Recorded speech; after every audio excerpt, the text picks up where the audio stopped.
Tripura sports স্কুলে দুর্দান্ত জয়, সোনিয়ার জোড়া গোল, ফুলজানু পরাজিত, ম্যাচ সেরা সোনিয়া। একতরফা জয় পেল ত্রিপুরা স্পোর্টস স্কুল। বৃহস্পতিবার টিএফএ মহিলা লীগের গুরুত্বপূর্ণ খেলায় ওয়াকান্ত মিনি স্টেডিয়ামে ত্রিপুরা স্পোর্টস স্কুল ফুলজানু একাদশকে 4-0 গোলে পরাজিত করে। 28 মিনিটে কিয়াদে বড়ুয়া প্রথম গোল করে দলকে এগিয়ে দেন। এরপর সোনিয়া সিনহা 55 এবং 57 মিনিটে টানা 2 গোল করে ব্যবধান বাড়ান। ম্যাচের 85 মিনিটে শ্রেয়াদেব শেষ গোলটি করে দলের বড় জয় আরো মজবুত করে।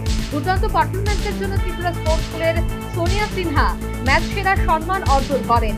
ম্যাচে ফুলজানুর প্রিয়া বিন হলুদ কার্ড দেখেন। 4 গোলের দাপুটে জয়ে লিগে নিজেদের শক্ত অবস্থানের বার্তা দিল Tripura sports school.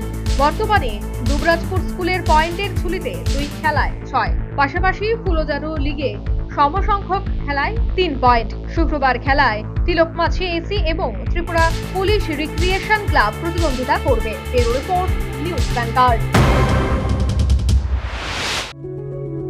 Step into a place full of new ideas and opportunities at Techno India University Tripura, where you learn, grow and build your future.